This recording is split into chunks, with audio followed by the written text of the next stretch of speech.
For 17 weeks past, Orson Welles and the Mercury Theatre on the air have brought you Mr. Welles' own dramatizations of literary classics, both of the past and from our own time.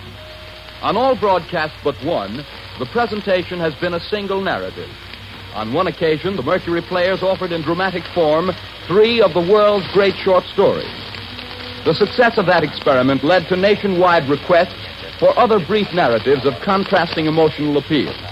And so tonight, in their 18th broadcast, Orson Welles and the Mercury Theatre on the air bring to life 2 famous short stories, each dealing with a different fundamental human emotion.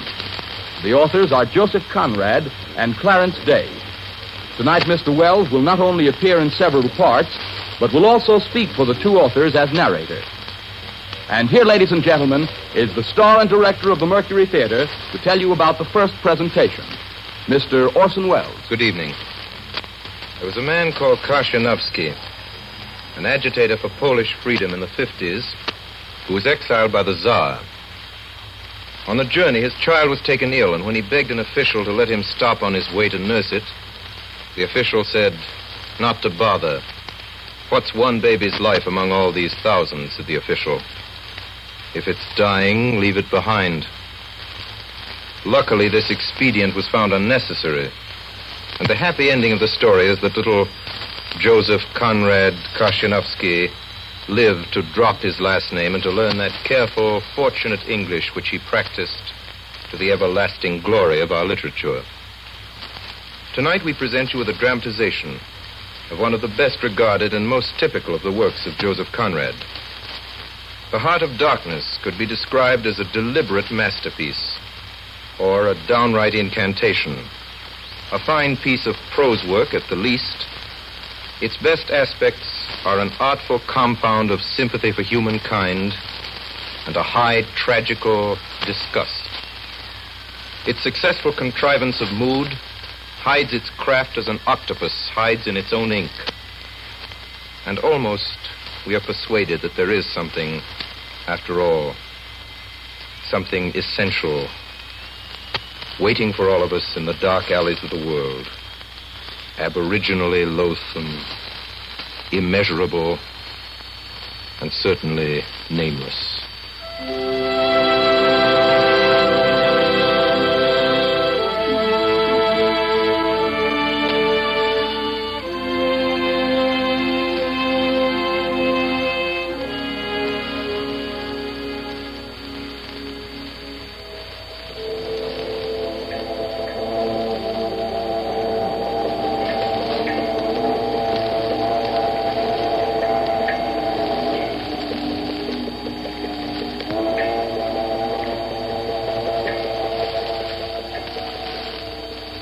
The yawl swung to her anchor without a flutter of the sails.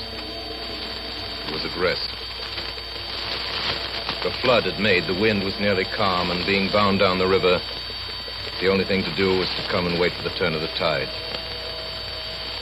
The sea reach of the Thames stretched before us like the beginning of an interminable waterway. In the offing, sea and sky were welded together without a joint. The air was dark above Gravesend, and farther back still it seemed condensed into a mournful doom, brooding motionless over the biggest and greatest town on earth. Then in the darkness, my friend Marlowe spoke. This also has been one of the dark places on the earth. His remark didn't seem at all surprising. Marlowe was a sailor. It was just like him. I was thinking of very old times when the Romans first came here. 1900 years ago. Some decent young citizen in a toga. Perhaps too much dice, you know, coming out here to mend his fortunes. Land of the swamp, march through the woods, and in some inland post feel the savagery, the utter savagery that closed around him.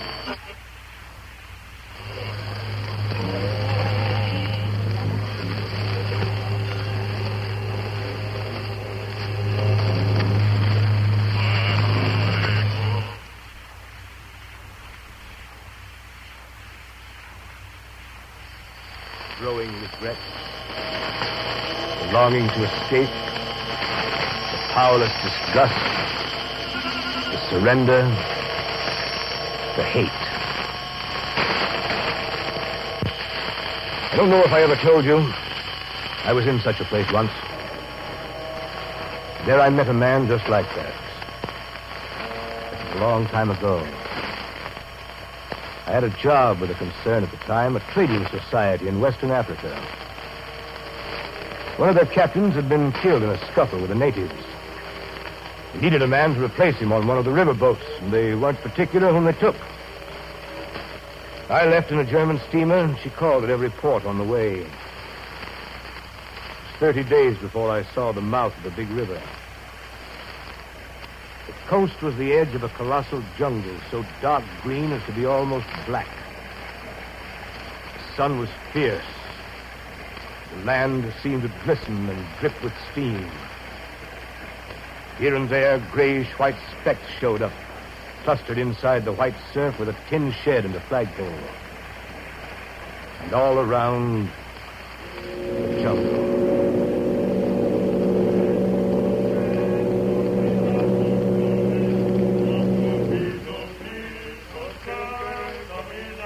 You know, it's funny, Mr. Barlow, where some people will live for a few francs a month. Well, it looks like a dreary country, Captain. No mistake. I wonder what becomes of those fellows when they go up country. I expect to see that soon. So? Don't be too sure. Last year I took up a man who hanged himself on the road. He was a Swede. Hanged himself? Why? Who knows? Sun was too much for him, or the country, perhaps. There's your company station. I'll send your things up. 4 boxes, you said so. Very well. Good luck to you. Goodbye, Captain.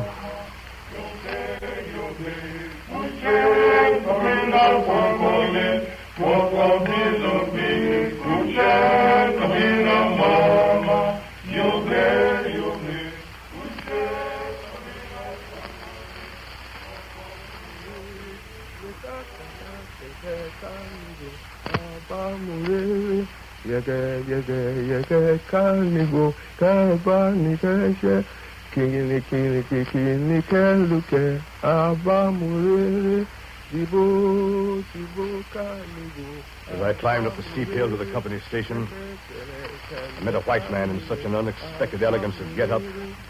In the first moment, I took him for a sort of vision.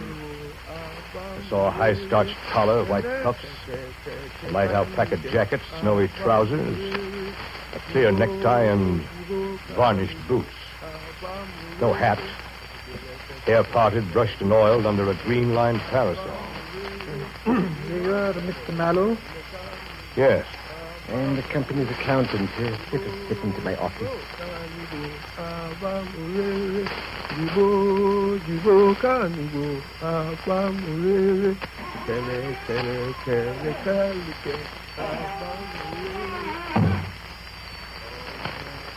What's that? You don't disturb yourself. An agent from up country, fever. Will you just leave him there? There is no place else to put him until he's... Well, as long as he's alive. It's a nuisance all around. His groans distract my attention. And it's difficult enough to guard against clerical errors in this country. Yes, I suppose so. So you're going into the ivory country, Mr. Mallow? Interesting. I've gathered that impression already. For my part, I like books better. Entries and all that. And by the way, you'll meet Mr. Kurtz up there, you know. Who is Mr. Kurtz? Mr. Kurtz is the agent at the father's station inn. He sends down more ivory than all the others put together. That must make him a valuable man to the company. Indeed, he'll go far, very far. Over the heads of many of us that... Well, I won't go into detail. When you see Mr. Kurtz, please tell him that everything is very satisfactory. I'd write him, but you can't tell who might get hold of a letter at the central station. Oh, I forgot the sick man. I don't know, it's all right, he doesn't hear. Do you mean... Oh, no, not yet. Yes, this Mr. Kurtz. He's a very remarkable person.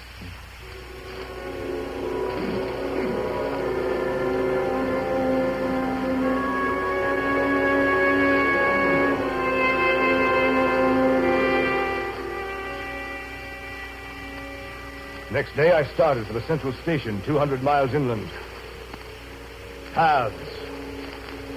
Paths everywhere, spreading over the empty land, through the long grass, through thickets, down and up chilly ravines, up and down stony hills ablaze with heat and solitude.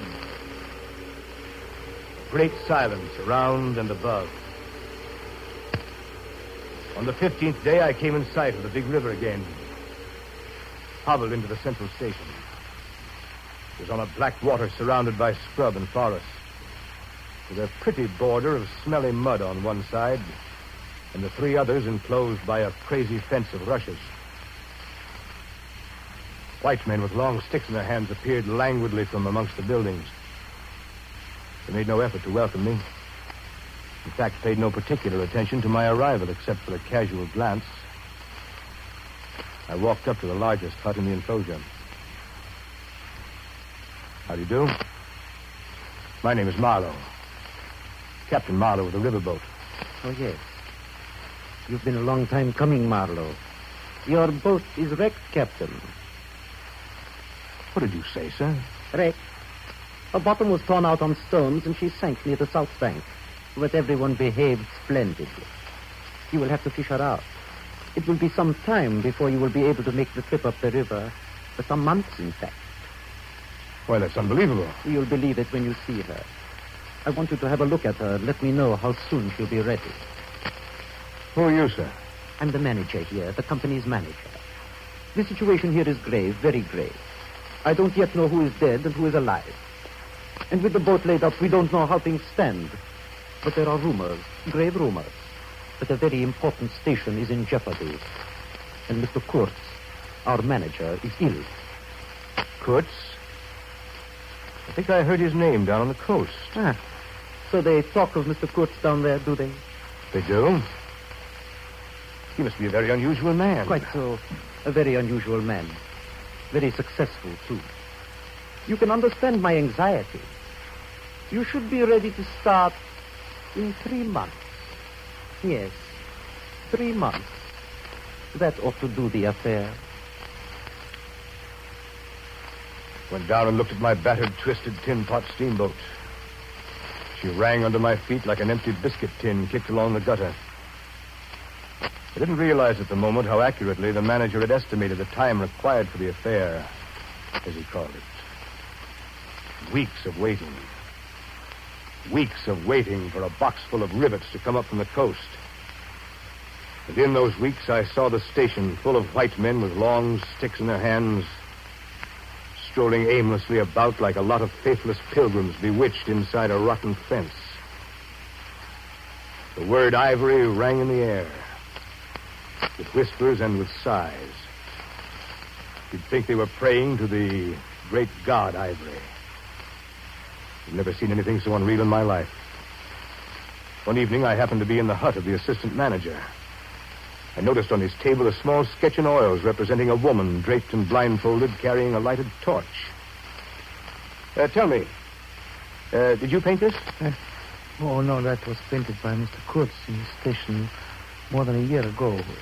Mr. Kurtz painted it while waiting for means to go to his trading post. Oh, Mr. Kurtz, eh? Mr. Kurtz is the chief of the inner station. Oh, he's a prodigy. He sends down more ivory than any of our other agents. Besides that, he's an emissary of pity and science and progress. And so he comes here, a special being. So today, Mr. Kurtz is the chief of the best station. Next year, he will be assistant manager. 2 years more and... but I dare say you know what he will be in 2 years' time. You're one of the new gang, Captain. Oh, I know what I'm talking about. I have my own eyes to trust. You read the company's confidential correspondence. What do you mean? When Mr. Kurtz is general manager, you won't have the opportunity. Well, the rivets arrived just in time to make good the manager's prediction. In 3 months, almost to a day, I set out to the interior to relieve Mr. Kurtz at the inner station. Heavy, sluggish. There was no joy in the brilliance of the sunshine. We steamed deeper into the jungle, the roll of drums behind the cordon of trees kept a distant, constant tremor.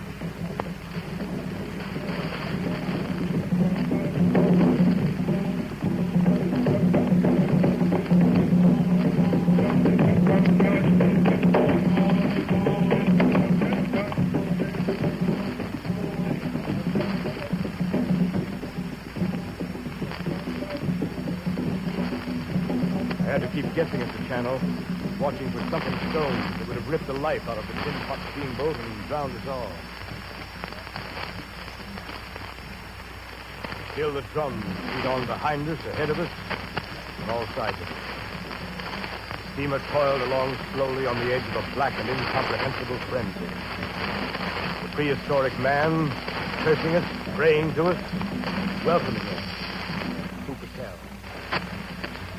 Not far below the inner station, we came upon a hut of reeds, an inclined and melancholy pole with the unrecognizable tatters of what had been a flag of some sort flying from it.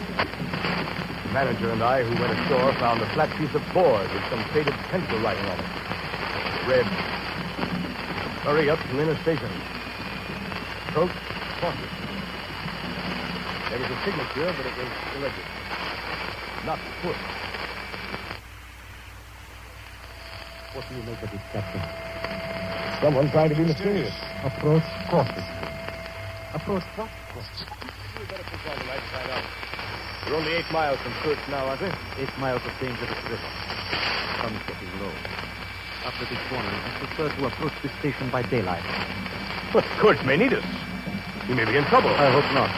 It wouldn't sit well with the company if something happened to Mr. Kurtz before we reach. Is your only concern what the company thinks? Just what do you mean? How about Kurtz? Don't you want Kurtz to come back? Why, Captain Marlowe, what an extraordinary notion. Of course, we want Mr. Kurtz to come back. Such a remarkable man.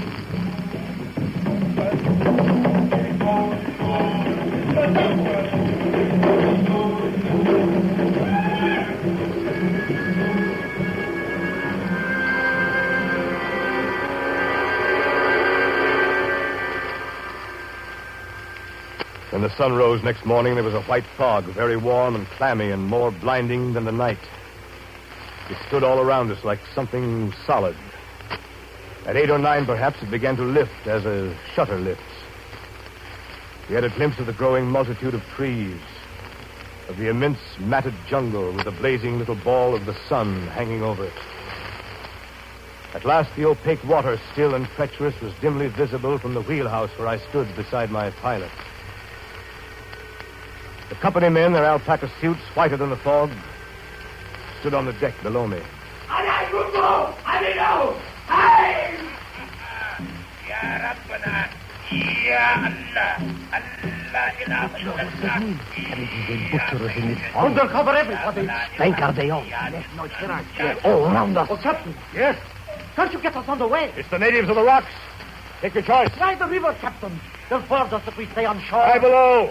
Even the chain. Steam ahead. Watch those eddies, pilot.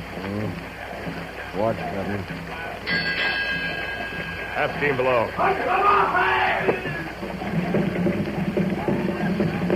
Look out there! Arrows! Arrows! Close the shutters on your side, pilot. Smoke. Can't see river. Keep it straight, pilot. Stay below. Stop firing. Fools. Wait. Here's something that'll do more than your confounded guns.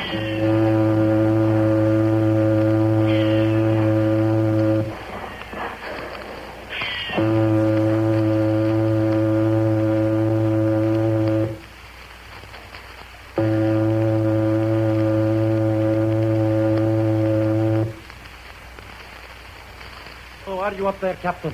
All right. Well, thanks to your target practice. Well, we beat them off. You beat them off. The steam whistle beat them off. The gun smoke nearly wrecked us. Captain Marlowe, you behaved admirably. Everyone behaved admirably. A credit to the company. Well, I'm afraid they got one of the crew. Yes, it is on the deck. Poor devil. He's got an arrow sticking through his chest. Give me a hand with this arrow. Steady there. It's got a steel tip. Strange. There's no steel in the Belgian Congo. I wonder if by any chance Mr. Kurtz.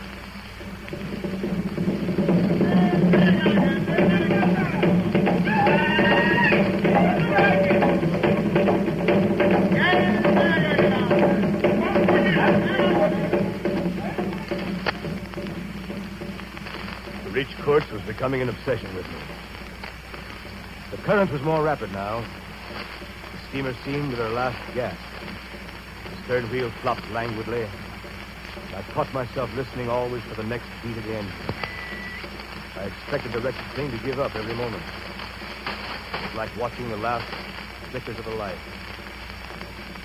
At last we drew into sight of a dreary shore, and there was a clearing that rose to a slight knoll overlooking the river. The inner station was a long, tumble-down building perched on a hill, half buried in the high grass, with the thick, meshed jungle hanging over its rotted roof. I stopped the engines. The boat drifted slowly to the slimy bank. We let out the anchor chain to the stump of a tree. As soon as the gangplank was lowered, the company's manager and his 3 satellites set out with their brisk efficiency toward the silent house of Kurtz. After a moment, I became aware of a strange, ragged figure on the wharf. Hello down there. Captain. Come up here to the pilot house. Captain, I'm glad you've come. Did we come in time? How is Mr. Kurtz? Mr. Kurtz safe. Still Mr. Kurtz. We were just attacked by natives on the river. Oh, yes. They are simple people. They meant no harm. It was one of Mr. Kurtz's little jokes. Now, allow me to introduce myself. Sekosov, Russian. Son of an archpriest, governor of Temple. A great pleasure to talk with a white man, Captain. Don't you talk with Mr. Kurtz? Well, you don't talk with that man. You listen to him. Mr. Kurtz, Captain, has enlarged my mind. We've talked of everything. Everything. He made me see things. And ever since, you've been with him, of course. On the contrary. Very often I had to wait for days before he would turn up. It was worth waiting for, though. Sometimes. What was he doing? Exploring, or what? Oh, yes, of course. He's discovered many villages, or late, too. And not sure exactly in what direction. Dangerous to inquire too much. Most of these expeditions were for ivory. He had no goods to trade with by that time, did he? There's a lot of good cartridges left, even yet. You mean he raided the country? Not alone. Kurtz got the tribes to follow him, did he? Oh, they adore him. They think him a god. They worship him with ivory. What can you expect? He came to them with thunder and lightning, you know. They've never seen guns before. He could be very terrible. You can't judge Mr. Kurtz as you would ordinary man. Now, just to give you an idea, I don't mind telling you he wanted to shoot me, too, one day. But I don't judge him. Shoot you? What for? Well, I had a small lot of ivory, and he wanted it, and wouldn't hear reason. He said he'd shoot me unless I gave him the ivory and paid out. I gave him the ivory. Of course, I did. But I didn't clear out. I couldn't leave him. I offered to go back with him, and he would say yes, and then he would disappear on another ivory hunt. Forget himself among these people. Forget himself. You know. Why? The man's mad. We don't say such things here. I followed the frightened glance of the Russian to the house above the shore. I saw that the round knobs that stood on stakes by Kurtz's door were not ornamental, but were symbolic. Food for thought, and also for vultures. They would have been even more impressive, those heads on the stakes, if their faces had not been turned to the house.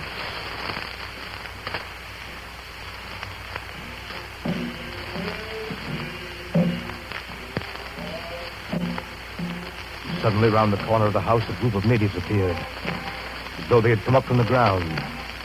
They waded waist-deep in the grass, in a compact body bearing an improvised stretcher in their midst. Now, at last, I was to see Kurtz. Behind the stretcher, 2 of the agents carried his arms. 2 shotguns, a heavy rifle, and a light revolver carbine. The thunderbolts of that pitiful Jupiter.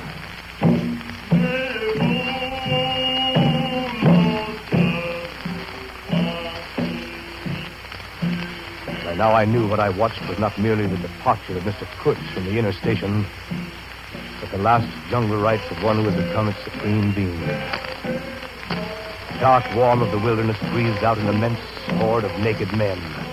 A black circle that writhed and stamped around the small white center of frightened Europeans. In the rear of this strange procession came a moving chain of black bodies, carrying on their shoulders the gleaming white ivory. The stretcher was carried up the gangplank. From the pilot's deck, I looked down on the long, gaunt figure of Kurtz. The hollow cage of his ribs. The bald skeleton head like an ivory ball. Put him down there. Get the cabin ready. Open the door. Careful with him. Careful.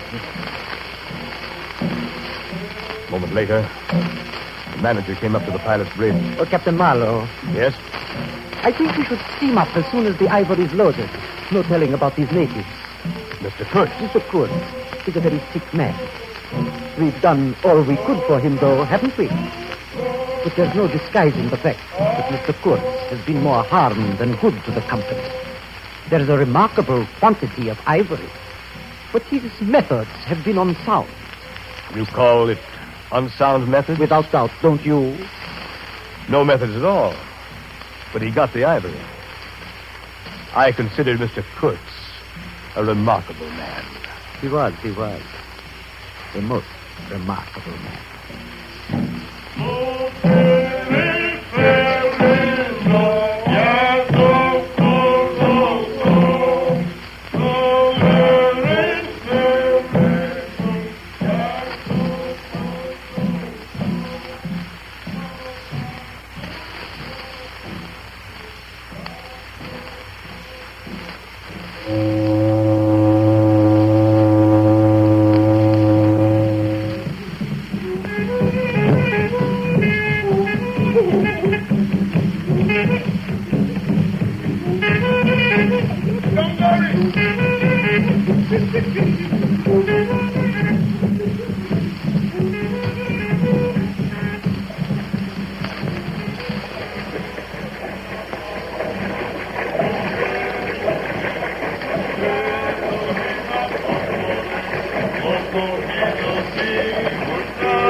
So we swung downstream, and thousands of eyes from the jungle followed the splashing river demon, beating the water with its terrible tail and breathing black smoke into the air.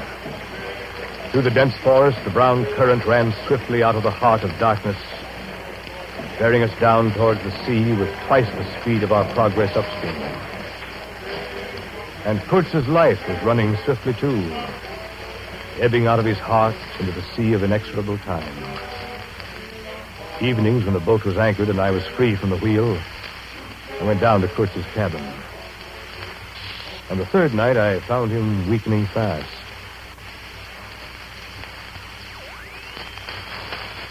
Yes. How are you tonight, Mr. Kurtz? Well enough to be back at my station. That place is mine. You've no right to take me away. It's that manager, that stupid scoundrel. He wants my ivory. He's blocked me at every turn. Don't excite yourself, Mr. Kurtz. You're sick, you know. Sick? Sick? Not so sick as you'd like to believe. Never mind. I'll carry out my ideas yet. I will return. I'll show you what can be done here. You with your little peddling notions. You're interfering with me. I will return. I have more to do than die here in this stinking jungle. You're not going to die, Mr. Kurtz. Of course I'm not going to die. I have too much to accomplish. Close the shutter, will you? That light. Did you close the shutter, Mr. Marlowe? The shutter is closed, sir. Tighter, tighter. I can't stand the light. I tell you. You must show them you have in you something that is really profitable. The methods you use aren't important. I was driven. No matter. You must take care of the motives, Mr. Morrow. Right motives, always. That's the thing. Very true, sir. It was the manager, that noxious fool, who drove me to it. He pried into my boxes when I was not looking. He destroyed me with the company. But I was the company. I was the company. I sent them more ivory. More ivory. That's what they wanted. Ivory. You must be quiet, sir. Ivory. That light, shut up. That light. There is no light, sir. It's the ivory. The ivory. Horror. Horror.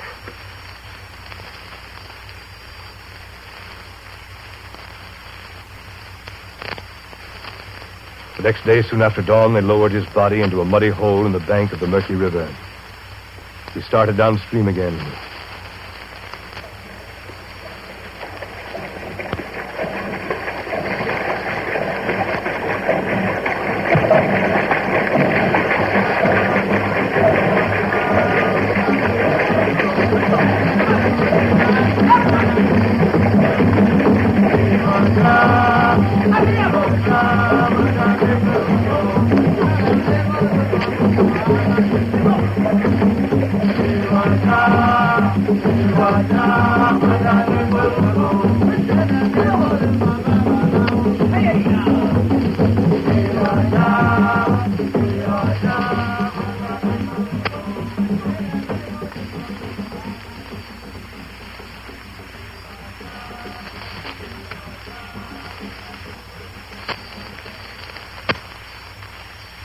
Among his belongings was a packet of letters and the photograph of a girl.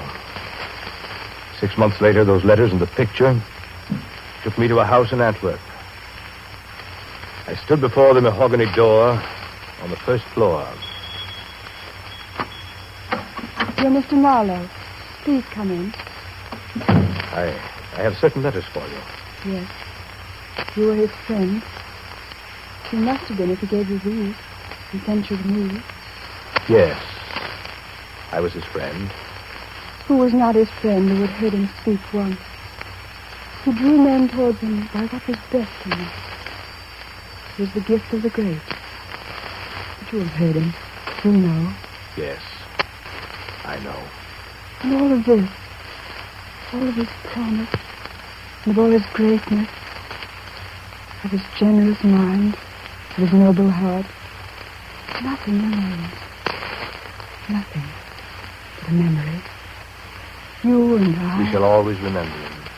And his example. Men looked up to him. His goodness shone in every act. I believe in him more than anything on earth. Forgive me.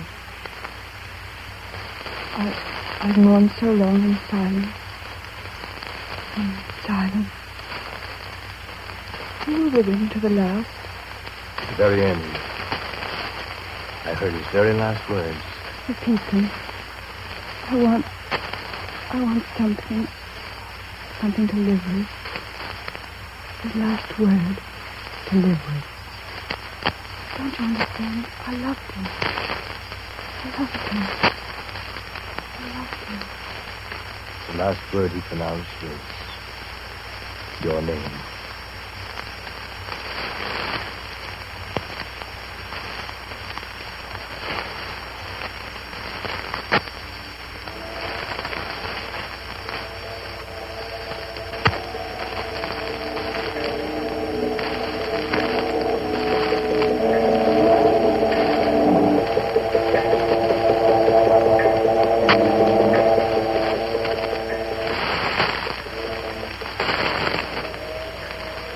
friend Marlowe ceased.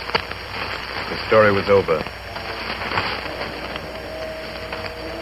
Nobody moved for a time. Well, we've lost the first of the ebb. I raised my head. The offing was barred by a black bank of clouds, and the tranquil waterway leading to the uttermost ends of the earth flowed somber under an overcast sky and seemed to lead into the heart of an immense darkness.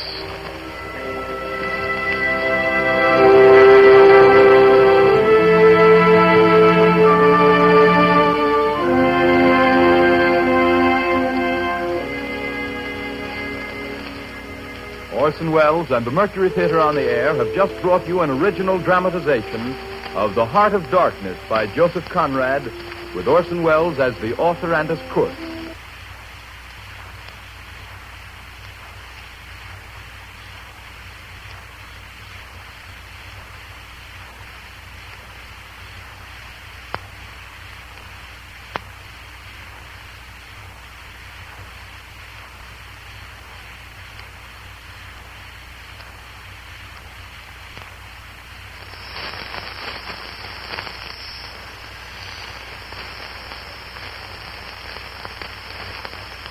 The Columbia Broadcasting System and its affiliated stations are presenting Orson Welles and the Mercury Theatre on the Air in two famous stories dramatized for radio.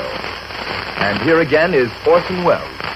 Our radio adaptation of Life with Father is nothing more than a selection of our favorites from among those tales that Clarence Day swore were true about Clarence Day Sr. Life with Father is, of course, too good for us and too good to resist. As radio writers, we promise not to touch, but do just let us read it to you aloud. And finally, may I say that any similarity in the following broadcast to persons in real life is just as it should be.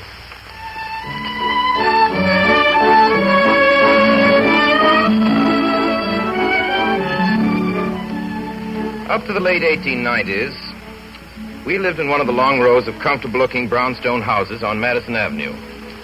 Father went downtown each morning on the 6th Avenue elevated, but Mother felt that horse cars were better. She didn't like the soot and cinders from the steam engine that pulled the 4-passenger cars, and the toot of the whistle made her nervous.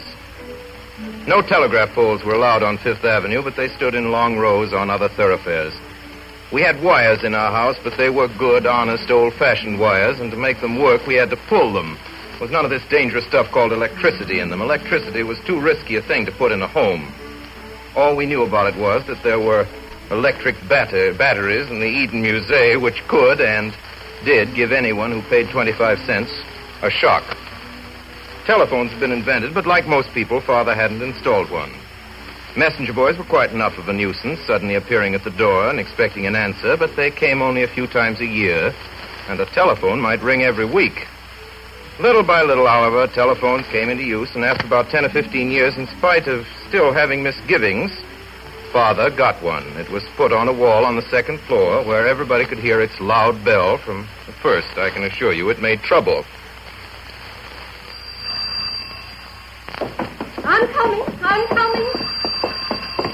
I'll go. I'll answer the cursed thing. Hello? Speak up, can't you hang it? What is it? Who are you? I can't hear a word you're saying. I can't hear a blasted word, I tell you. Here, give me that telephone. You know you don't know how to use it. I will not give you this telephone. You let me alone. I'm trying to find out who the devil this person is. Hello? I say hello there. You hear me? Who are you? Hello? What's that? Oh, it's you, Mrs. Nichols. Yes, Mrs. Day's here. How are you? Oh, you wish to speak to Mrs. Day. Oh, very well, then. Wait a moment. Vinny, it's for you. It's Mrs. Nichols. Why don't you answer the telephone yourself, my dear? One day, a friend of mine, a girl who had moved to live in a settlement house downtown, telephoned to invite me to lunch with some visiting Russians. Father answered the telephone. Hello, yes? This is Mrs. Day. Speak up, hang it. Don't mumble at me. Who are you? What? Come to lunch. I've had lunch. Next Friday? Why, I don't want to lunch with you next Friday. No. Where? Where do you say? In Rivington Street, the devil. Yes, my name is Clarence Day, and I told you that before. Don't repeat. Lunch with you in Rivington Street? Good Lord, I never heard of such a thing in my life. Russians? I don't know any Russians. No, I don't want to either.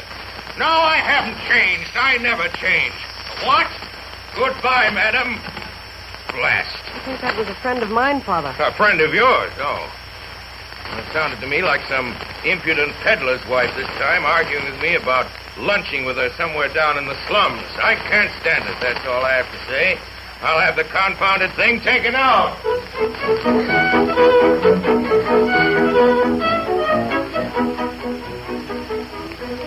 One day when I was about 10 years old, and my brother George 8, Father suddenly remembered an intention of his to have us taught music. Now, there were numerous things he felt every boy ought to learn, such as swimming, blacking his own shoes, and bookkeeping. He now recalled that music, too, should be included in our education. He held that all children should be taught to play on something and sing. Do, re, mi, fa, sol, la, si, do. But, Father, I can't sing. It's very simple, Clarence. Of course you can sing. It's the natural expression for a child. But, Father, I have no ear. You know when I tried to learn the piano... Nonsense. Now, here. This scale. Do, re, mi, fa, sol, la, si, do, re, mi, fa, sol, la, si, do. Now, you sing it. I'll come to you. But, Father, I can't sing. Nonsense, my boy. What do you know about what you can or can't do? Just do whatever I tell you and you'll be all right. Do, re. Once again. Do. No. Do. I'm sorry, Father. I don't understand exactly. Don't understand what? It's perfectly simple. You just sing now. Do, re. Follow me. Do, re, mi. But, Father, you see your voice matches the piano. I don't know how to make mine. All right, then. Try to learn one note at a time. If you can't sing the whole scale, just sing do. Do. Once again. Do. No. But, Father, it doesn't mean anything. Do. It's a note, don't you understand? A note in music. Try again now. Do.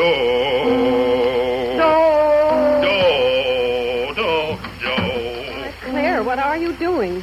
What am I doing, Vinny? Can't you hear what I'm doing? I'm trying to teach your oldest son to sing. But, Claire, can't you hear how it sounds? Will you please go away, my dear, and leave me alone with my son? If his voice is painful to you, go away. You can't hear it. But, Claire... Dash it, I will not be interfered with. I'm sick and tired of being systematically thwarted and hindered in my own house. Can't stand it another moment. Think I can't teach him? You teach him. You only have to come right back down again. The soup's being put on the table. I don't want any dinner. Oh, Claire, please. It's oyster soup. Don't want any.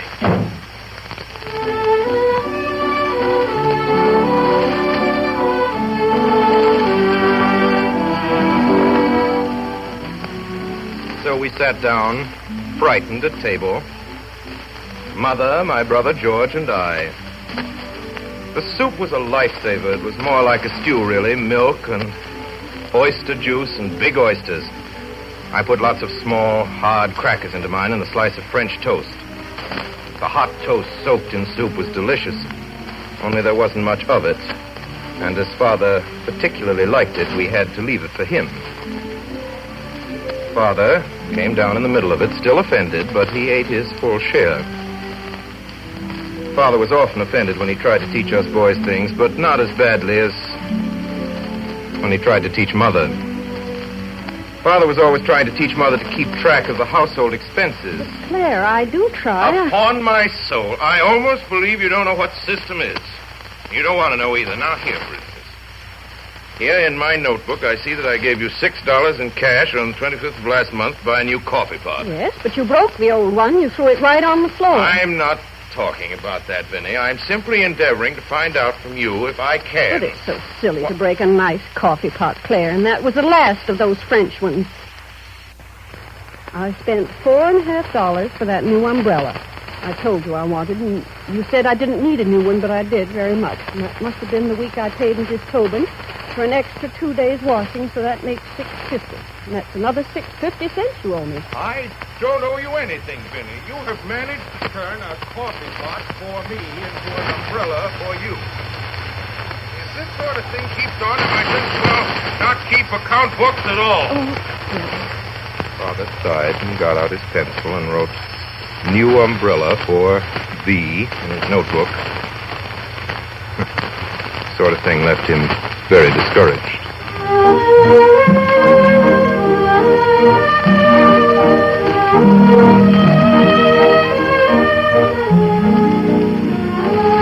Father got annoyed with us when he didn't stay well. He usually stayed well himself, and he expected us to be like him and not to faint and slump on his hands and thus add to his burdens. All this talk about germs, a lot of newfangled nonsense. When I was a boy, there were no germs that I knew of, and if they do exist, what of it? I'm as healthy as they are. If any blasted germs want to have a try at me, bring them on!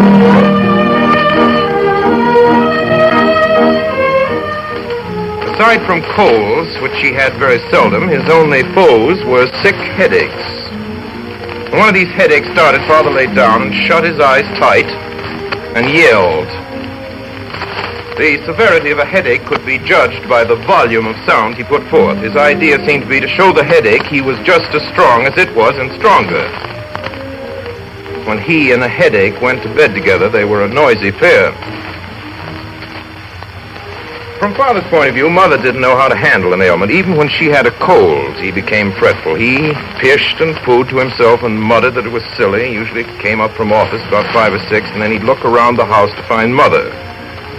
It made his home feel queer and empty to him when she wasn't there. He'd go up to her room. The smell of witch hazel was in the air, mixed with spirits of camphor.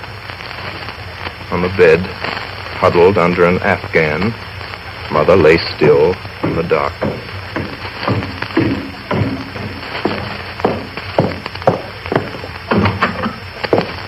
Vinny? Are you there, Vinny? Go away. What? Go away. Oh, go away. Good Lord. Claire, What is it? won't you please shut my door again? After supper, he didn't seem to know what to do with himself, so he'd go up and stand at the foot of Mother's bed, look gloomy. What is it, Claire? Nothing.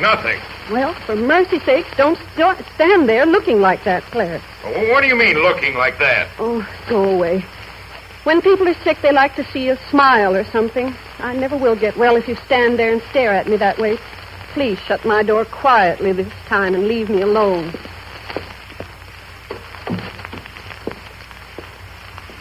Father came downstairs. He looked more cheerful. Well, my boy. Mother's all right again. She isn't out of bed, but sounds much better this evening.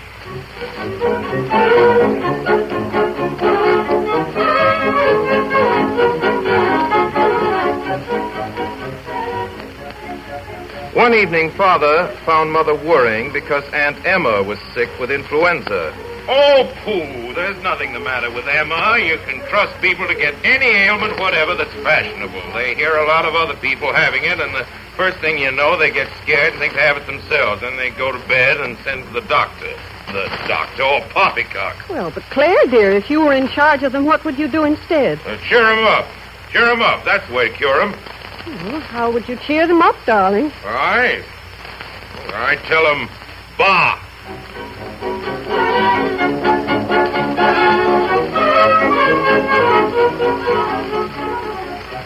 One late afternoon, when Father came home from downtown, he found his home very much upset. Our cook had walked out and left us. I was a child of 4, my brother George 2, and there was a new baby besides. Mother was ill. She hadn't been able to leave us to go to an agency.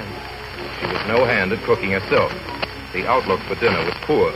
Well, what do you intend doing, Vinny? What's become of us? Claire, why don't you go dine at your club for once? Ridiculous. I never died in the club. I won't do it. Any time I can't have my dinner in my own home, this house is for sale. I'm ready to sell the place this very minute if I can't live here in comfort, and we can all go and sit under a palm tree and live on breadfruit and pickles. I'll try to get to an agency in the morning, Claire. See what I can do. In the morning? Good heavens. Where is this place? I'm going there right now. So Father put on his hat and gloves and started out for the agency. There was nobody in the place except a woman sitting at a desk. Good day. Where are they? I beg your pardon, sir. Where do you keep them? I'm asking, where do you keep them? Well, the girls are in there, but the clients are not allowed in that room. If you will tell me the kind of position you wish me to fill for you, I'll have one of them come out. We don't allow that. But, sir, you simply mustn't go... Father had thrown open the door and gone in. There sat a crowd of girls, young and old, sickly and brawny, of all shapes and sizes. Father pointed his cane at a little woman in the corner who sat there with honest gray eyes, shrewd-looking and quiet. I'll take that one. But, sir, I don't even know what position you... Cook. But Margaret doesn't wish to be a cook. She wants... You can cook, can't you?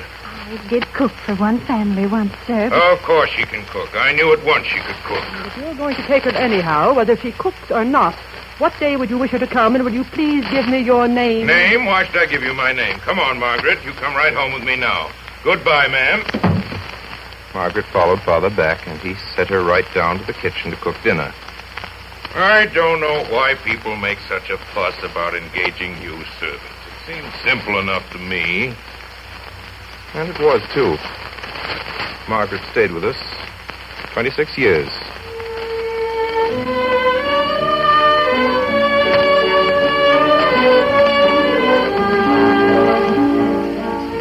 And Margaret was just the kind of cook Father wanted. Lots of cooks can do rich dishes well. Margaret couldn't, but she cooked simple, everyday dishes in a way that made our mouths water. Father said her apple pies were the most satisfying he ever tasted. Her warmed-up potatoes were so delicious, he used sometimes to make a whole dinner of them. Yet even Margaret sometimes miscalculated.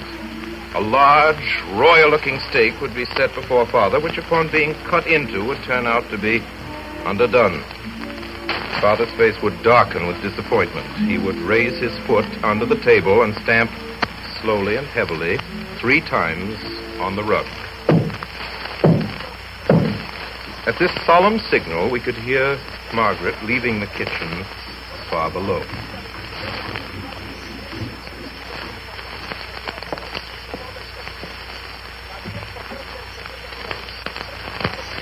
Margaret?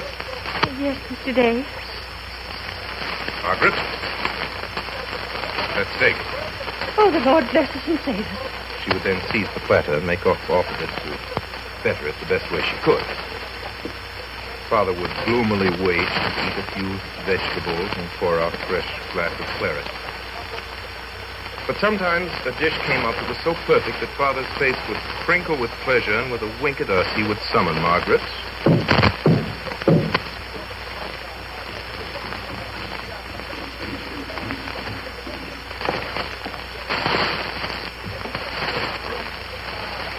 Margaret? Yes, Mr. Day. Margaret? That fricassee chicken is good. Margaret would turn her wrinkled face aside and look down and push the platform out towards Father.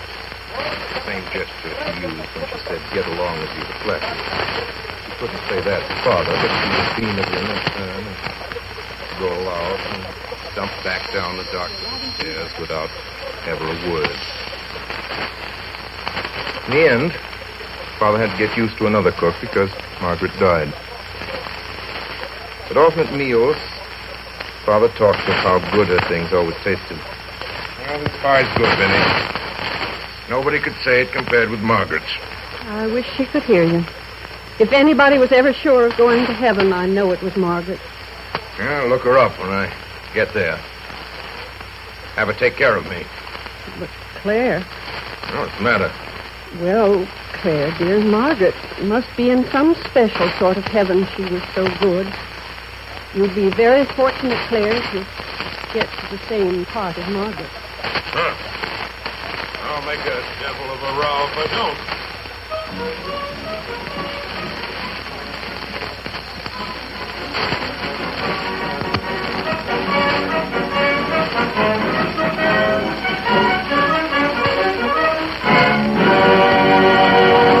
Tonight, the Columbia Broadcasting System has presented the 18th weekly hour featuring Orson Welles and the Mercury Theatre on the air. In just a moment, Orson Welles will return to the microphone with an announcement regarding his future plans. Meanwhile, a word about tonight's production of two famous stories. Mr. Welles spoke for each of the authors as narrator. In The Heart of Darkness by Joseph Conrad, Ray Collins was featured as the narrator Captain Marlowe.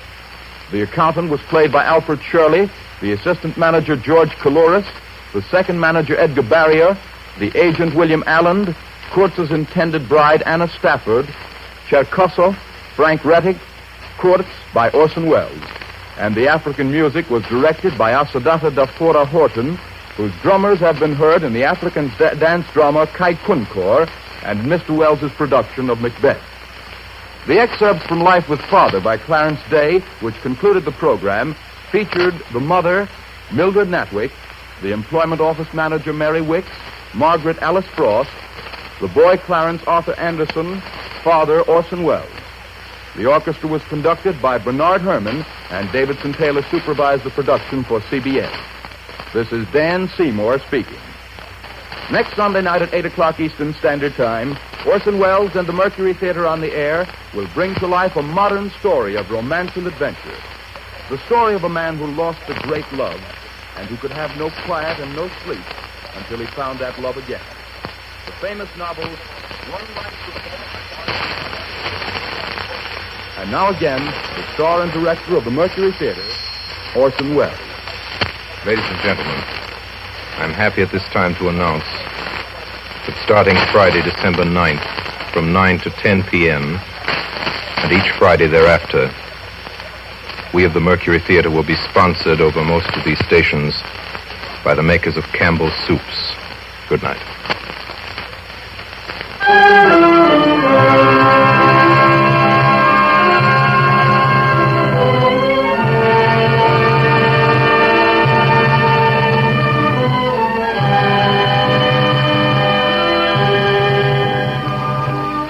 This is the Columbia Broadcasting System.